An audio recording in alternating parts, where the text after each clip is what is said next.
दत्त जयंतीनिमित्त अखंड नाम जप यज्ञ सोहळा संपन्न झाला।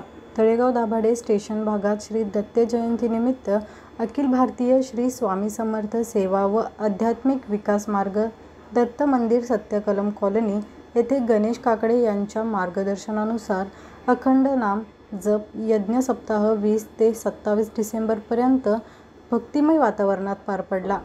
यामध्ये ग्रामदैवत सन्मान, स्थापित देवता हवन, श्री गणेश याग, गीताई याग, स्वामी याग, मल्हारी याग आदी धार्मिक विधी पार पडले। सप्ताहाची सांगता महाप्रसादाने झाली। सप्ताहाचा परिसरातील भाविकांनी लाभ घेतला। प्रहर सेवेसाठी महिलांनी पुरुषांनी मोठ्या संख्येने भक्तिभावाने भाग घेतला। श्री दत्त जयंतीनिमित्त झालेली आरती रामदास काकडे यांच्या हस्ते करण्यात आली।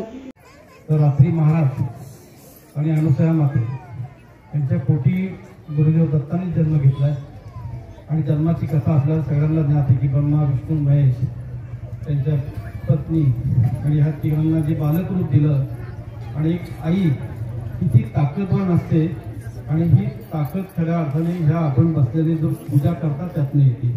तर रात्री महाराज आणि अनुसया देवी ह्या अतिशय थोर परंपरा भारतीय परंपरेमधले दोघंही अगदी अनुसया देवी हे राजघराण्यातल्या आणि यात्री महाराज हे अति कठोर असं व्रत केलेले आणि त्यांच्या पोटी गुरुदेवांनी जन्म घेतला।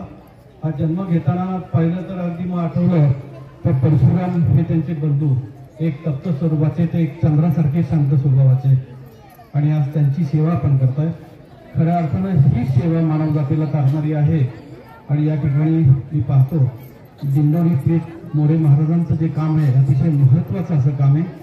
आपण जी इतकी सगळी मंडळी महिला वर्ग पुरुष वर्ग आपण जे बसलो तळेगावातली आपली सगळी भक्तीकर मंडळी त्या मंडळींनी या ठिकाणी जी सेवा केलेली आणि जी सेवारूपी मला आज पूजेचा मान दिला तो अतिशय महत्त्वाचा आहे। हा आठवत असताना मला पूर्वीचं थोडंसं आठवत आहे की इकडं चालत येताना घोटाभर चिखल असायचा आणि एक दिवस संध्याकाळी सगळे शिक्षक सोसायटीतली मंडळी माझ्याकडे आली। म्हटले आप्पा काही करून रस्ता करायचा आहे। म्हटलं ठीक आहे, उद्या सकाळी 9:30ला नगरपालिकेत या। आणि मला वाटतं नगरपालिकेच्या इतिहासामधलं गणेश काकडे एका दिवसात मंजूर झालेलं हे पहिलं काम आहे। एकाच दिवसात मागणी केली, मंजूर झालं आणि दुसऱ्या दिवशी काम चालू झालं होतं। नंतर म्हणले आम्ही हे ओपन स्पेस आम्हाला डेव्हलप करायची। म्हटलं ठीक आहे, काही हरकत नाही, करा। कारण मला ह्या सगळ्या इथे राहणाऱ्या मंडळींचा इतका विश्वास होता की मंडळी जे काम करतील ती खूप चांगलं काम करतील आणि हा ओपन स्पेस डेव्हलप केला। Rekha Bhegade, 3D news, Talegaon Dabhade. 3D news मध्ये आपल्या सर्वांचे स्वागत।